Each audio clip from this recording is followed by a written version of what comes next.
Boa noite, pessoal, tudo bem? Estamos aqui com mais uma live do Mentorial para vocês, com uma convidada especial hoje, que é a Fabiana. Fabiana, esqueci o outro nome, Fabiana, me ajude, por favor. De Araújo Walter. Araújo, eu ia pôr um Suzana no meio, ó, bloqueando já, tá? De Araújo Walter. Ela é psicóloga clínica, tem formação em Gestalt terapia pelo Instituto Figura Fundo de Curitiba, é especialista em altas habilidades de superdotação pela Sapiens e faz acompanhamento de grupo para desenvolvimento de autoconhecimento. A Fabiana já fez parte com a gente do Mentorial, foi um ano de muita alegria para a gente, onde, junto com a Bartira, desenvolveu o tema de hoje, que é a parte de grupos de habilidade social, né? Então, a nossa Bartira está aqui hoje presente para fazer essa duplinha junto com a Fabiana, né? Duplinha não, vou pôr duplona, né? Porque é muito master.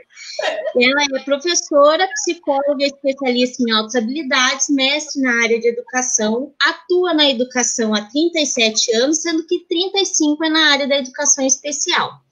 Então, com vocês hoje a gente tem esse presente, né, dessas duas beldades da área da superdotação, e eu quero dizer um recado antes da gente começar. Vamos lá. O que tem que fazer?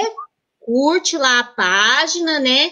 Vai depois lá na página do YouTube, se inscreve, aciona o sininho, porque toda vez que tiver uma notificação, né, uma live, uma coisa nova lá no YouTube, no canal do Face e tudo mais, é avisado para vocês, tá bom? Então, com vocês, passo a palavra para vocês, fiquem bem à vontade para conversar com os nossos convidados. Obrigada, Maria. Essa beldade aí, as beldades, essa aí pegou agora. Acabei de fazer 60, Marita. Beldade é a Fabiana. Não, beldade não tem. Beldade é atemporal. Isso mesmo, Marita. Ela sempre tem uma resposta para tudo. Mas, gente, é um prazer estar aqui novamente. Nós estamos na nossa última live da série Gente que Pensa, Gente que Faz, e é uma alegria muito grande ter a Fabiana aqui conosco. Ela estava com muito medo, muito nervosa, emagreceu 3 quilos essa semana. Ai, que ótimo, né? Mas a nossa alegria é poder compartilhar uma experiência muito bacana que a gente teve, né? Foi uma experiência muito linda, que foi o nosso grupinho de habilidades sociais para crianças com altas habilidades de superdotação. Desde que a gente trabalha na área da superdotação, já há muitos anos, existe uma preocupação com a situação do socioemocional da criança superdotada. E, na verdade, do adulto, da pessoa superdotada, né? E em 2011, quando eu fiz o meu mestrado, eu já tinha essas inquietações, né? Nós temos propostas de modelo de conceituação, nós temos modelo de intervenção, nós temos modelo de enriquecimento, mas ainda há muito que se falar, há muito que se fazer a respeito do emocional dessas crianças, né? Uma coisa que me preocupou muito, e foi, inclusive, foco da minha pesquisa no mestrado, era essas questões de desajuste, os mitos, falando a respeito de que todo superdotado tem problema, que todo superdotado é desajustado, que ele é esquisito, enfim, todas essas características negativas que eram atribuídas ao superdotado. Então, na minha pesquisa, o que eu percebi? É que de todos os superdotados que eu entrevistei, que tinham já sido identificados, e olha que a minha amostra foi uma amostra grande, nenhum deles na sua percepção, se entendia como problemático ou em função da superdotação.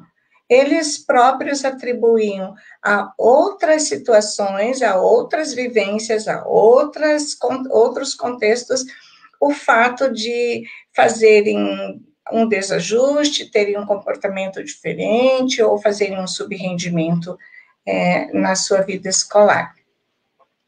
Então, a partir daí, eu continuei observando, mas percebendo que existe uma queixa e existe uma preocupação real a respeito disso, né? Então, quando a Fabiana veio para o mentorial, nós começamos a conversar, olha, nós temos essa vontade, temos essa ideia, né? Que eu saiba, existem algumas iniciativas assim, muito incipientes a respeito desses grupos com superdotados. Eu sei que na Universidade de São Carlos existe um trabalho muito forte, né, com os DEUPRET, sobre as habilidades sociais nas pessoas superdotadas, e estudamos um pouquinho isso, e resolvemos colocar a mão na massa, né? Porque não é à toa que o slogan do mentorial é a gente que pensa, a gente que faz, né? A gente ficar pensando muito, loucubrando muito, a gente não faz, e, na verdade, é fazendo que nós vamos nos direcionando, buscando os referenciais, melhorando, ajustando e levando as coisas para frente, né? Acho que foi mais ou menos por aí que a gente começou esse namoro com as habilidades sociais, né, Fábio? E aí, pensando nisso, né, desenvolver esse projeto para desenvolver esse potencial deles, né? Que embora a gente, nesse processo de avaliação, tinha visto o quanto esse problema de habilidades sociais existia, e às vezes as crianças não se davam muito conta, né? Sofria bullying na escola, não só de amigos, como de professores, que foi uma coisa que chamou muito a atenção durante todo esse nosso projeto, né, Bartira? Sim, foi. Foi mais ou menos por aí, né? Então, daí aí foi que a gente sentou para elaborar o roteiro, né? Isso. E esse nosso roteiro, a gente resolveu desmembrar em 2 blocos, né? A gente chamou de blocos. Foi. Né? Cada bloco, a gente teve 8 sessões, né? Que isso equivalia ao meio ano, né? Porque a gente iniciou mais ou menos em março, ficamos com eles até julho. Nas férias de julho, deixamos eles de férias, né? Até porque era difícil para a família trazer, e retornamos em agosto. Nesse primeiro bloco de 8 sessões, o que a gente buscou? Trabalhar a identidade deles, né? A autoimagem, o autoconceito, autoestima, o autoconhecimento, reconhecimento dos sentimentos e emoções. Muitos deles demonstravam para a gente uma certa desconforto, né? Quando sofriam bullying na escola. E eles mesmos não sabiam muito bem o que eram essas emoções que estavam presentes, né? O nosso grupo tinha 5 crianças, né? De 9 a 11 anos. Dentro desse grupo tinha apenas uma menina. E essa menina, o maior problema dela na escola era com os meninos, porque eles tiravam sarro dela, provocavam ela, e ela enfrentava eles, né? E era muito engraçado, porque ela falava, só porque eles são meninos, eles pensam que mandam em mim. E aí, ela era muito impulsiva, né? Ela tinha problemas com a autorregulação, né? Então, para nós, a participação dela num grupo terapêutico só de meninos foi muito importante, né? E gratificante, porque a gente viu ela crescer, né? Contribuir muito com o grupo e crescer como pessoinha, né? Ela tinha 9 anos na época, né?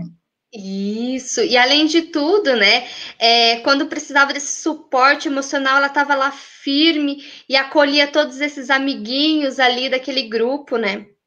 Nós tivemos uma desistência nesse grupo.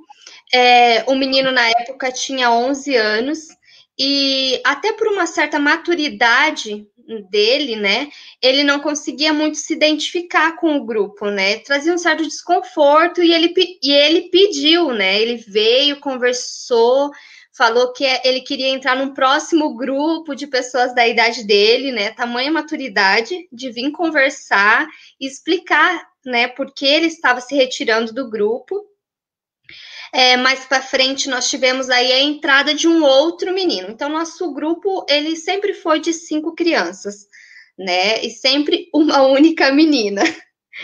E nesse primeiro bloco de identidade foi bem interessante, porque... Só um pouquinho, é interessante a gente colocar que a nossa ideia era que o grupo fosse pequeno mesmo, né? Isso. Fosse de 5 crianças mesmo, e no máximo, se tivesse uma urgência, alguma coisa assim, a gente colocaria mais um, porque a ideia era que o grupo fosse terapêutico e que essas crianças tivessem oportunidade de falar, de compartilhar, de interagir. Então, não podia ser um grupo grande mesmo. E aí, justamente por isso, nosso grupo, ele durava em torno de 1h30, às vezes passava um pouquinho, porque às vezes eles traziam tantos conflitos, assim, sabe, interno, que estava guardadinho lá dentro, né, que não queriam ir embora. Que eles não queriam ir embora, né, nesse nosso processo, então, né, o primeiro momento a gente trabalhou a identidade, na primeira sessão, né, na verdade, pedimos para eles construírem a autoimagem em argila. Foi um processo bem legal. Alguns tinham um pouco de dificuldade com essa parte manual, aí vinha um outro e falava, não, mas faz desse jeito, faz do outro jeito, né? Isso é interessante falar sobre os grupos terapêuticos, né? Às vezes a gente tem uma certa resistência com os grupos, mas o quanto o movimento acontece dentro deles, né? O quanto a identificação, né, de cada um deles, porque assim, na escola eram poucos, né, superdotados. Eu acho que nesse nosso grupo eu posso dizer que eu acho que era um em cada sala mesmo, eles eram os únicos. Então, eles eram excluídos, as pessoas tiravam sarro deles, então eles tinham poucos amigos. E, de repente, eles entram num grupo onde todos eles sofrem da mesma coisa e se identificam com aquilo, né? Então, foi tão interessante, assim, foi meu primeiro grupo terapêutico com superdotação, mas fluiu tão legal que a gente até pensou em montar depois outros para adolescente e tudo mais, porque... a função do grupo, às vezes, é tão importante com essa identificação que eles têm, que cada um deles foi expondo os sentimentos, que às vezes, assim, a gente tinha uma temática, nós propusemos um roteiro, só que esse roteiro não saiu exatamente como a gente esperava. Por quê? Porque eles traziam as coisas e a gente deixou aberto para eles expor um pouco mais, porque ali era o único lugar onde eles podiam dizer o quanto eles estavam sofrendo, né? Até durante esse processo de identificação e autoimagem, eles precisavam falar sobre um pouco dos defeitos, das qualidades dele. Foi uma sessão tão chocante que nós saímos de lá desestruturados, para falar bem a verdade. Porque foi a segunda sessão, quando a gente falou sobre... a gente fez a autoimagem na primeira sessão, que foi o trabalho com argila. Isso. Depois nós fizemos daí nós fomos fazer o autoconceito. E quando nós pedimos a eles que falassem sobre si mesmos, que um dos meninos desencadeou a falar, né? Quase que falei o nome, né? Não vou falar o nome. Vamos chamar de C, que a gente sabe, de C. Vamos chamar de C.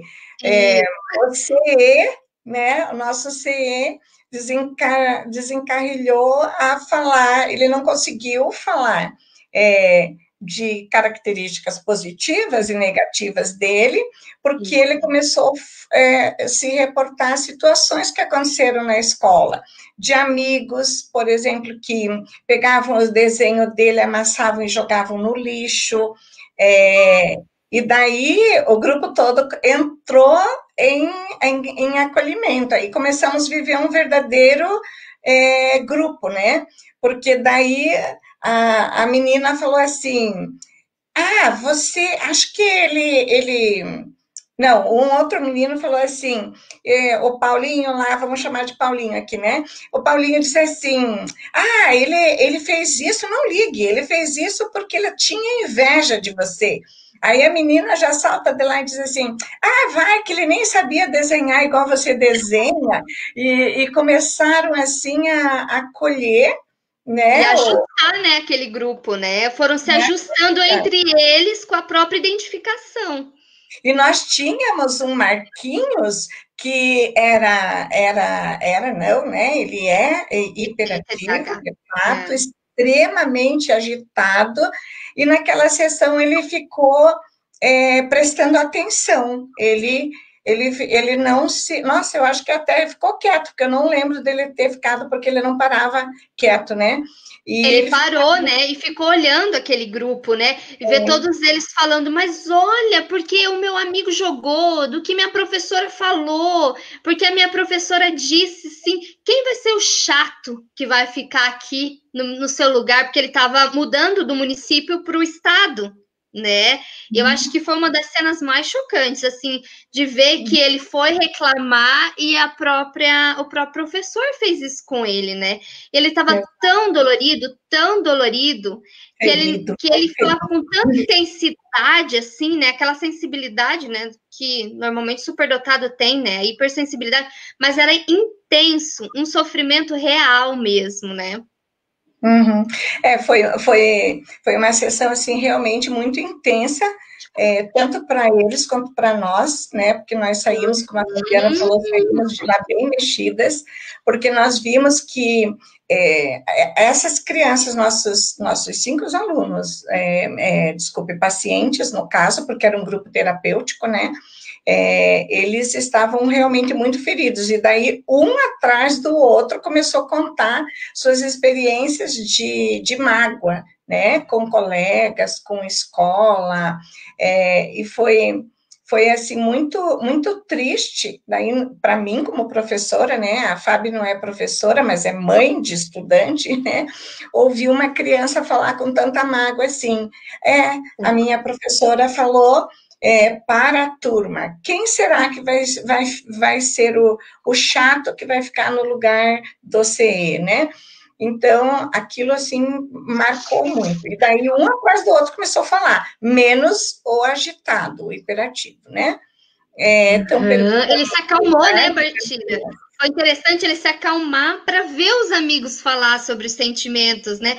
E o que chama atenção é assim, ó, o quanto as pessoas às vezes olham a criança com TDAH como inquieta sempre, mas o quanto os amigos falando do emocional, ele conseguiu parar e prestar atenção nesse sentimento dos amigos, né? E aí, assim, a identificação que ele teve também, quem que me olha?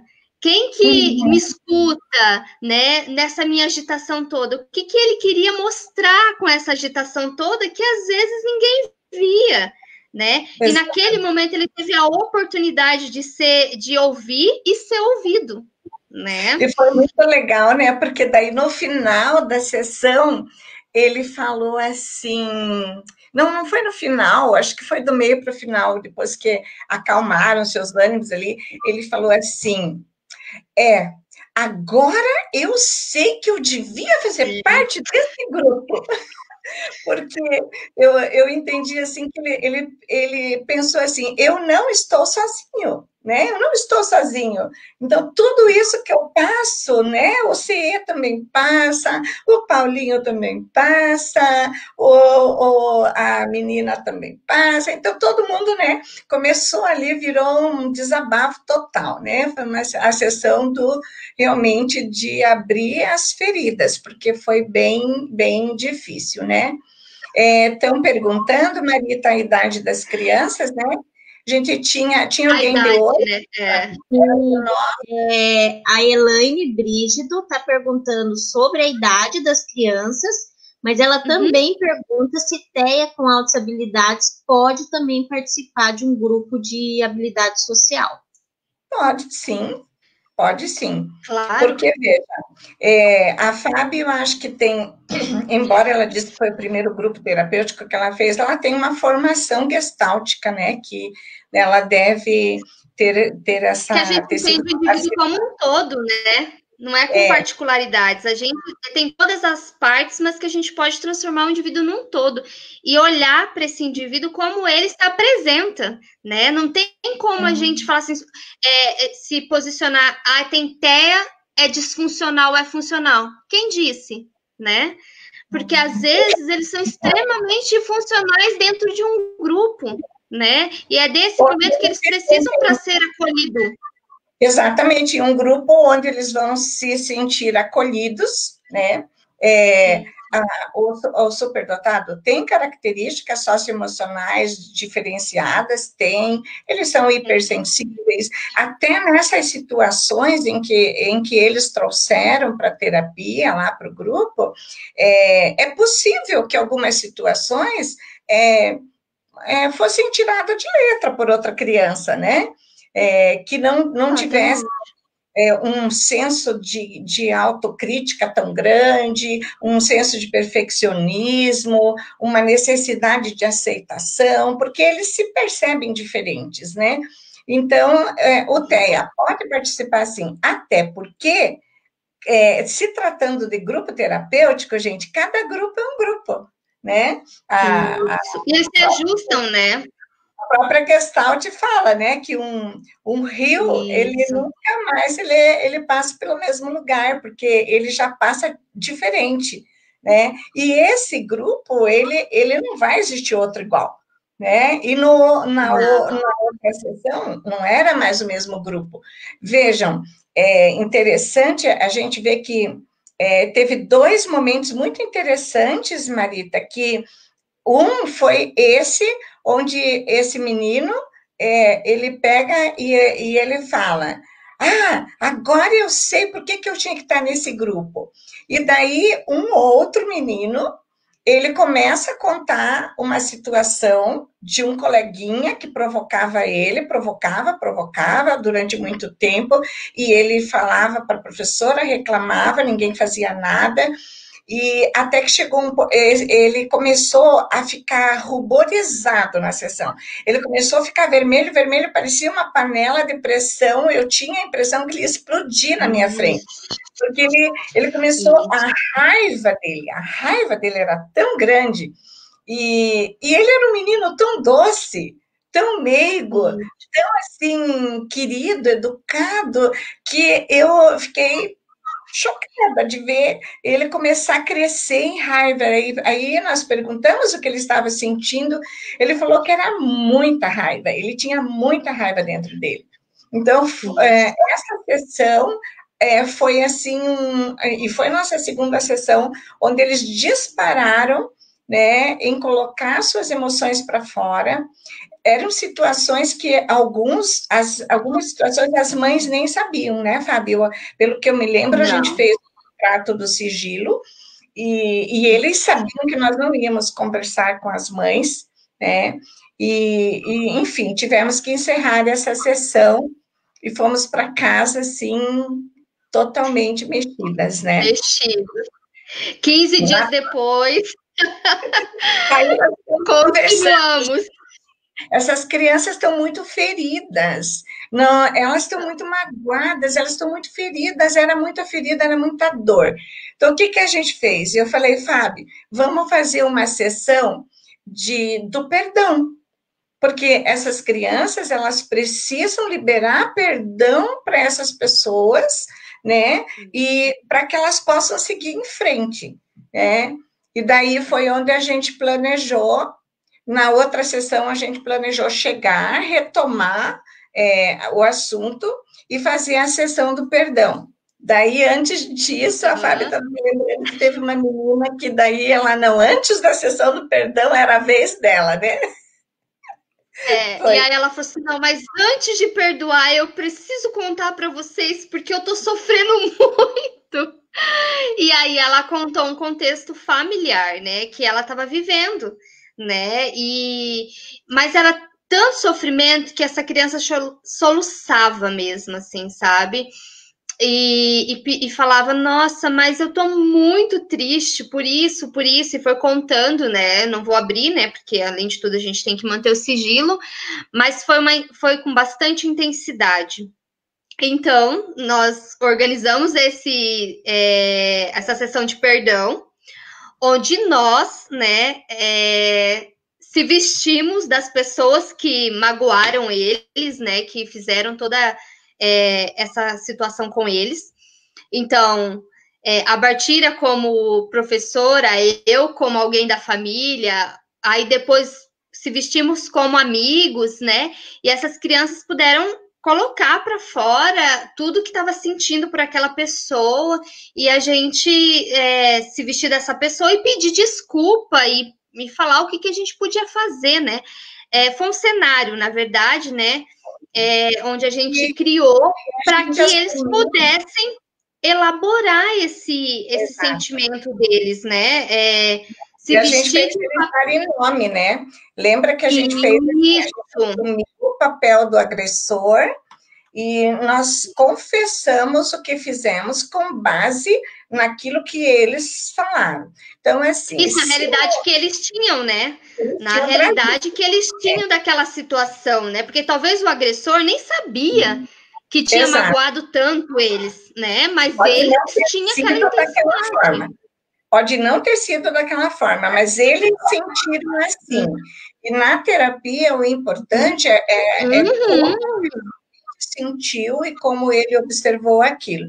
Então, nós fizemos, foi uma sessão assim, muito bonitinha. Eu lembro que era um dia muito frio, e nós nos colocávamos diante deles, dizíamos, ó, eu sou fulano, eu quero dizer que eu fiz isso com você, e eu gostaria que você me perdoasse. Você me perdoa? E eu lembro que teve o CE teve dificuldade para perdoar, porque ele dizia, eu te perdoo por isso, e ele lembrava de muitas outras coisas que a pessoa tinha feito para ele, né? Então, já vinha mais coisas, então... mas foi bem interessante, porque depois dessa sessão, aliviou, né, um pouquinho essa então, né? Foi muito interessante. E era para ser uma sessão de autoconceito, né? E, de repente, um vem e detona. Então, o trabalho terapêutico em grupo, ele é isso, né? Você tem o teu fio condutor, mas o grupo é quem direciona a sessão, né? Eles se ajustam, né? E vão apresentando um conteúdo onde a gente vai se adaptando como terapeuta, né? Porque a gente está ali justamente para poder ajudá-los a reconstruir aquilo que está guardado, aquilo que está incomodando, né? Todos os sentimentos deles que estão ali, né? E então, às vezes, com tanta intensidade, e se a gente parar para pensar, muitas crianças engole o choro, não foi nada, mas para ele foi tanta coisa, por que não ouvir ele, né, nessa intensidade toda? Por que não dar voz para esse sentimento, né? E o grupo terapêutico muitas vezes faz isso, né? Dá voz para aquilo que eles estão guardando e que outras pessoas também sentem e muitas vezes não coloca para fora, né, Bartira? Exatamente. Porque, né, perdoar é difícil, né, gente? Não é fácil. Ainda mais se o agressor não é fácil. E assim, ó, a gente é adulto e tem uma consciência e a criança precisa perdoar, porque muitas vezes a gente não, às vezes, igual vocês colocaram, às vezes a agressão não é tanta, né? Mas só quem tem um local de fala, né? E tem um tamanho, né? Isso, e a criança é pior ainda, porque ela está construindo esses sentimentos, né? E ela cria ídolos.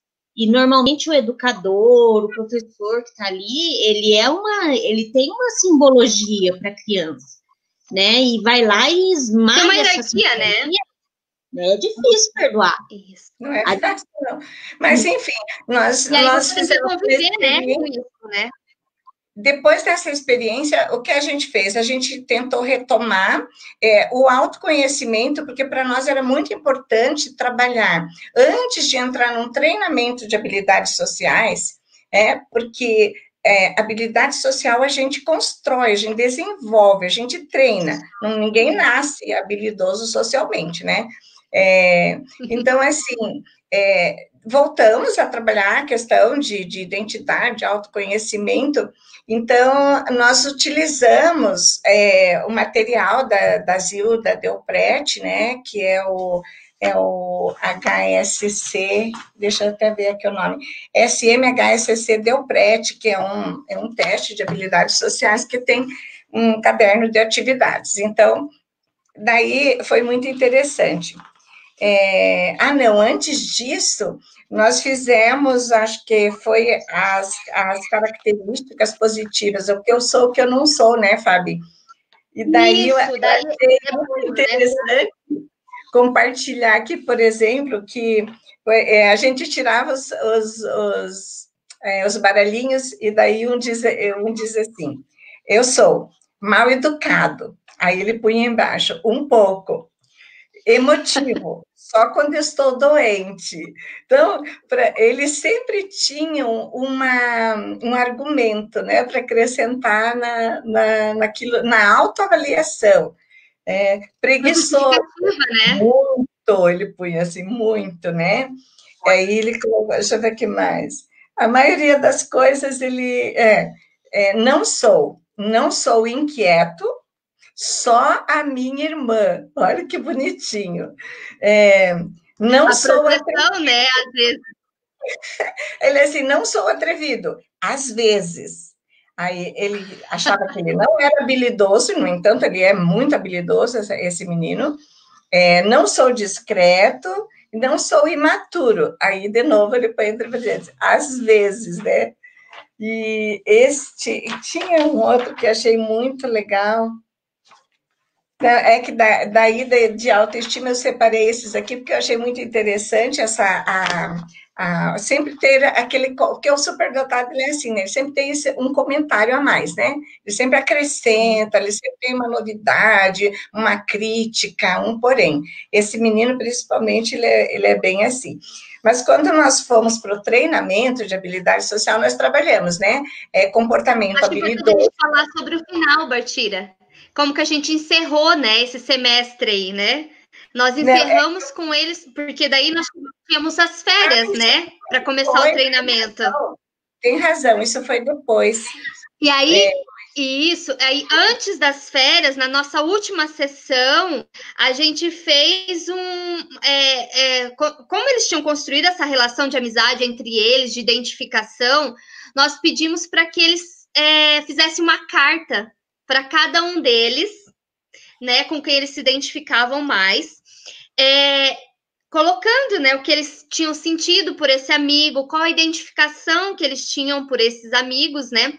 Inclusive, tinha um que tinha faltado nessa sessão, mas não foi esquecido, né? Um dos amiguinhos fez uma cartinha para essa pessoa que tinha faltado e fez questão de entregar numa próxima sessão. Qual era o objetivo disso? Era encerrar esse processo de identidade deles, né? Essa identificação que eles tiveram com o grupo, a autoimagem, o autoconceito, e aí entrar no treinamento de habilidades sociais propriamente dito, né? Fizeram um desenho, um cartão mesmo, para cada um para entregar. Então, cada um escolhia um e fazia essa carta de identificação. E o interessante foi que não sobrou ninguém. Cada um fez um para o outro, sabe? Não deixou ninguém sem a cartinha para a gente poder pensar assim, né? Ah, mas alguns se identificam mais com um do que o outro. Não, a identificação foi mútua entre eles, né? E eles não deixaram ninguém, né? Foi muito interessante essa relação de identificação, né? Que muitas vezes na escola eles acabam não tendo, né? E isso não vale só para a criança, né? O adolescente, eu vi que uma pessoa colocou uma mensagem, né, agora nos comentários, né? Que aos 7 anos era ignorada, né? Na escola, e aos 15 anos foi revelada, né, com a superdotação, pelo que eu entendi foi isso, né? Não, aos 15 anos é interessante revelar para um terapeuta, para um médico, ou seja, ela sofreu bullying dos 7 aos 15. 7 anos, isso. Inclusive incentivado pelos educadores, né, infelizmente. O relato diz que essa criança os colegas eram incentivados a ignorá-lo, né? Então, realmente isso é uma realidade triste, e eu me sinto muito gratificada da gente ter feito esse grupo, porque, de fato, vocês podem perceber que eles conseguiram se tornar um grupo, né? Eles conseguiram. Eu queria compartilhar, Fábio, e viraram amigos, né? A gente terminou o semestre, demos um tempo e voltamos para o treinamento, né? E daí, quando nós trabalhamos comportamento habilidoso, algumas sessões, ou não habilidoso, o que era mais ou menos, né? O inapto, e nós começamos a pensar, assim, quadros de autoavaliação, para eles irem para casa, né? E nesse quadro era quinzenal o grupo. Então, a gente fazia assim, no quadro tinha lá as datas, daí lá, situação, o que aconteceu, o comportamento que ele teve e a avaliação que ele fazia desse comportamento que ele teve, se era certo, se era mais ou menos, se era errado, né? Então, era uma avaliação pessoal. E daí achei muito interessante, até separei aqui umas coisas que é assim, ó. O Marquinhos teve um dia que ele colocou assim, situação, fui ao dentista, comportamento, né? O que eu fiz? Reclamei, mas não chorei. Daí, adequação, avaliação dele, mais ou menos. Então, né, ele provavelmente, eu não lembro agora, não vou lembrar a situação, se ele achou mais ou menos porque ele quis chorar e não chorou, né, aí a gente teria que ir mais profundamente nisso. Mas achei, tinha umas coisas interessantes, por exemplo, o mesmo Marquinhos, a Laura me bateu, daí, comportamento, avisei a coordenadora. Aí ele coloca lá na adequação, certo. Então, ele estava todo cheio, né? Um menino me atropelou. Aí, comportamento, eu fiquei muito bravo. Aí, adequação, mais ou menos. Então, ele se permitiu ficar bravo, né? Então, eram coisinhas, assim, muito bonitinhas. Tem um aqui que eu achei muito engraçado, que foi muito maravilhoso. Por exemplo, aquela menina que a Fábio falou, que era muito impulsiva, que tinha problema com os meninos e com as meninas também, porque ela era muito carente, mas ela era muito grosseira, impulsiva. Daí ela colocou assim, a fulaninha escolheu a outra menina em vez de mim, né, para alguma situação na escola. Daí, comportamento. Eu conversei com ela e pedi para ela me escolher, né? Adequação. Ela colocou assim, certo. Não gritei, porque era dela. Não gritei. Eu não discuti e esperei pelo professor.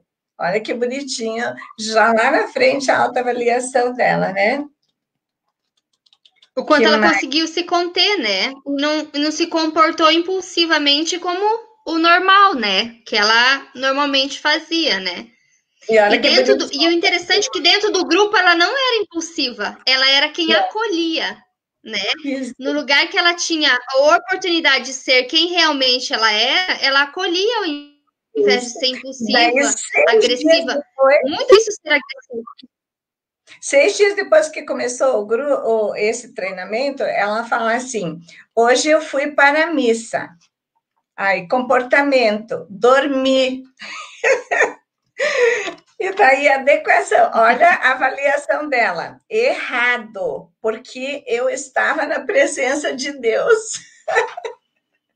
Gente, isso é muito lindo, né? A gente vê eles se autoavaliando. Tinha umas coisas assim, ó, fui vender maçã do amor. Comportamento, quase desisti, mas fiquei e vendi. Olha, ela não queria vender a maçã do amor, ela queria desistir, fugir, mas ela não desistiu. Veja, gente, essas crianças estão treinando a autorregulação, né? Elas estão fazendo metacognição em nível emocional, né? Então, foi muito, muito bonitinho isso aqui. Uma pena que daí chegou o final do ano, né, Fabi? E a gente teve que interromper e não conseguimos voltar. Esse ano não conseguimos voltar. Entendemos que esse tipo de grupo não dá para fazer. Eu queria comentar mais um treinamento aqui que a criança diz assim, hoje fui para o festival de música. Comportamento, fiquei nervosa. Adequação, certo, porque isso é normal. Gente, olha que coisa linda. Então, isso que eu não sei se a Fábio quer. Eu acho que tem tanta coisa aqui que se a gente for ficar compartilhando, né, não dá tempo das pessoas fazerem perguntas, né? Nós temos algumas colocações, né, na verdade, de relatos, né, de pessoas que vivenciaram de alguma forma com alguma criança, né, essa questão da não aceitação da sociedade em relação a ele, né, nem ele com ele mesmo.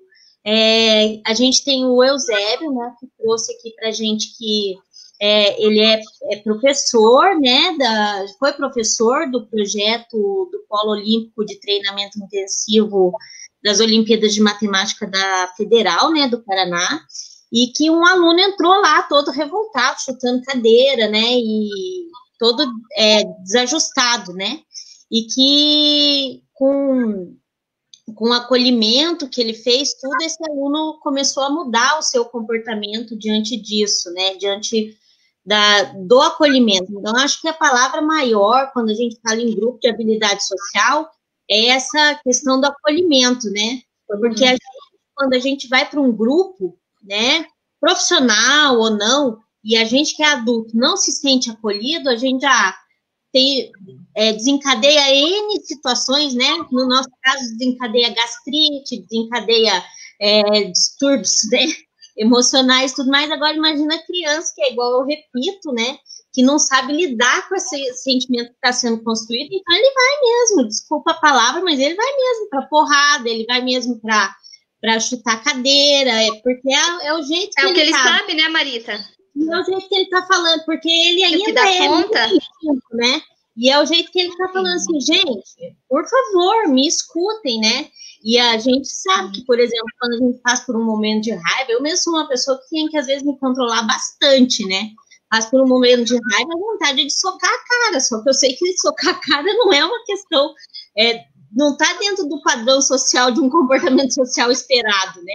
Então, mas igual eu falo, né? Imagina a criança. Então, esse grupo, eu participava com as meninas, na verdade, com o compartilhamento dos relatos delas, né? E, assim, realmente tinha dias que era chocante da gente ir embora para casa engasgada, com vontade de ir lá naquela escola, falar assim, escute aqui, pessoinha, você não sabe o que você está fazendo na cabecinha dessa criança, né?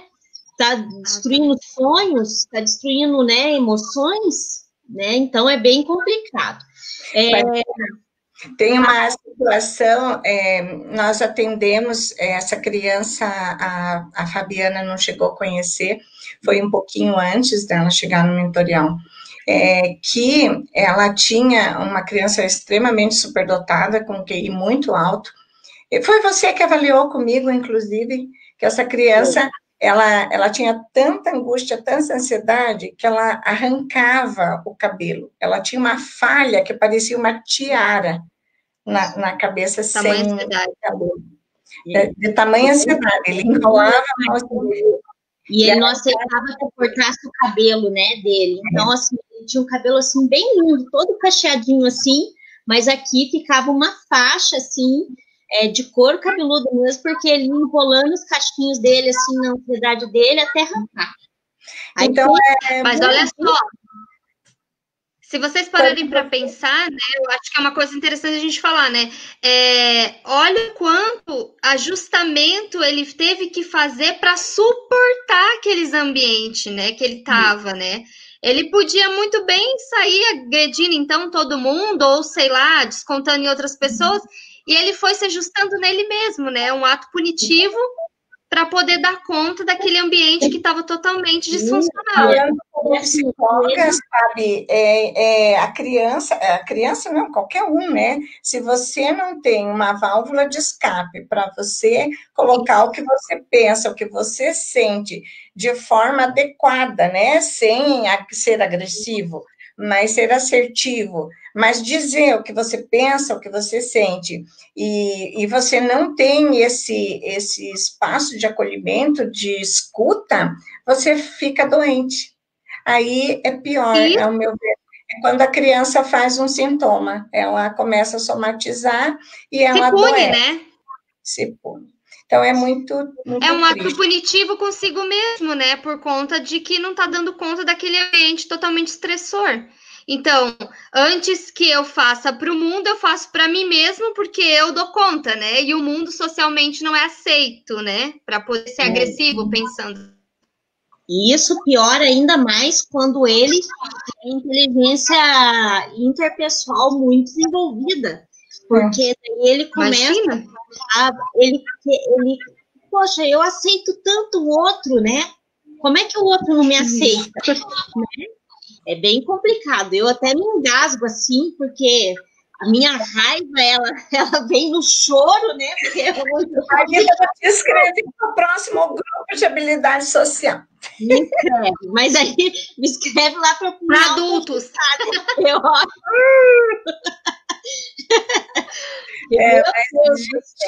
Eu tem um relato aqui de uma criança autista, né, que não falava, só resmungava. Daí, um dia, essa criança olhou para trás e disse: cala a boca, professora. Então, veja, desse dia em diante, ele se desenvolveu, né? Então, é a oportunidade da gente pôr para fora. Esse grupo de habilidade social, né? Ele tem um objetivo, justamente de não deixar as coisas chegarem nesse ponto, de uma criança ter que usar da agressividade, né, e de comportamentos inadequados, inclusive da enfermidade, da doença, para se sentir melhor, para desabafar. Por isso, a gente chama de habilidade social, né? Que a gente precisa dar segurança a essa criança. A segurança vem pela identidade. Quando ela sabe quem ela tem consciência de que ela é amada, de que ela é importante, e ela consegue se diferenciar dos colegas, ela vai conseguir ser assertiva, como a menina falou. Eu cheguei para as meninas, ela ficou magoada porque a menina escolheu a outra amiga. Gente, é uma situação normal, né? Na escola, as amiguinhas escolhem, sempre tem uma amiguinha preferida. Ela não tinha uma amiguinha preferida, por conta do comportamento dela, né? Então, o que ela faz? Nesse momento que ela está em terapia de grupo já há uns meses, né? Ela vai até a amiga e diz assim: olha, eu queria que você me escolhesse, eu quero ser escolhida, né? Então, e ela fica bem, né? Porque ela conseguiu falar. Então, ela não gritou, ela mesma diz, comportamento correto, porque eu não gritei, né? Além de gritar, batia, né, Bartira? Não foi que a gente avaliou. As pessoas já nas festinhas de aniversário não convidavam ela. Já não chamavam. Já não chamavam dela, porque ela tinha um comportamento inadequado. No entanto, era uma menina extremamente sensível, inteligentíssima, sensível, doadora, né, linda, cheia de talentos, né, e que só trouxe, realmente, só agregou ao grupo, né, esse movimento todo dentro da sala, gente, a nossa sala tem uma parede bem grossa, com isolamento acústico bem potente, que é justamente para que os pais que estão lá do outro lado não ouçam e as crianças possam se sentir bem à vontade. Era muito comum, assim, durante algumas sessões, você fazendo uma dinâmica, por exemplo, e perguntar assim, na tua família, quem que é o mais lindo? Aí eles põem, quem que é o mais inteligente, na sua opinião? Quem que é o mais legal? Aí, quando eu perguntava assim, quem que é o chato? Todo mundo é chato, né? Mas tem aquele que é um pouquinho mais chato, né? Quem que é o chato da família? Aí as crianças olham para a porta assim, não fala nada para minha mãe, mas é a minha mãe. Né? Então, assim... E abaixa o som de voz, né? Com medo, né? Olha, não vai falar nada, tá, para minha mãe, senão ela morre. Teve uma que falou assim, não fala para minha mãe, senão ela morre, mas é a minha mãe, né? Então, assim, esse ambiente, ele é próprio, né, para isso, e então, eu penso que é uma coisa que nós precisamos continuar. A dificuldade, nós tivemos uma procura muito grande para o grupo, e o grupo tinha que ser pequeno. O que acontecia? Existiam crianças com idades muito diferentes, gente querendo que a gente fizesse grupo para os pequenininhos, né, para 5, 6 anos, daí tinha outros que já tinham 12, e nós não tínhamos como colocar todos num grupo só. Então, a gente tinha uma demanda que, se a gente fizesse um grupo por noite, a gente teria para a semana toda grupinhos, né, pequenos, mas aí ninguém dá conta disso, se tornaria um grupo muito caro, né, porque os profissionais estão ali com o seu horário ocupado, e nós nunca conseguimos sair, né, Fábio? A gente chegava mais cedo, saía mais tarde, a gente nunca fazia 1 hora e meia de grupo, era sempre 2 horas, 2 horas e meia, porque daí, na saída, os pais queriam conversar, também precisavam do acolhimento, né? Aí né? A família também fica angustiada, né? Sim. Indo nessa ideia de acolhimento, né, que a gente está falando, a gente tem algumas questões aqui que eu vou colocar para vocês, e daí vocês fazem um fechamento para a nossa live, né? Além do acolhimento, como o professor pode contribuir com o desenvolvimento social desse aluno, né? Então, pensar nesse desenvolvimento fora de um grupo terapêutico, né? Como é que o professor pode ser instrumento de acolhimento e desenvolvimento social desse aluno? O que fazer quando a criança não tem... Oi? Não entendi o que é fazer. Ouvindo, eu acho que é melhor... Isso, mas peraí que eu vou fazer um pacote, Fabiano. Calma aí que eu vou fazer um pacotão aqui, porque tem bastante questão aqui que dá para juntar tudo, né? Então, como é que o professor pode fazer esse acolhimento social desse aluno, né? O que fazer quando a criança não tem amigos? Como é que a gente pode ajudar enquanto família, enquanto educadores, né?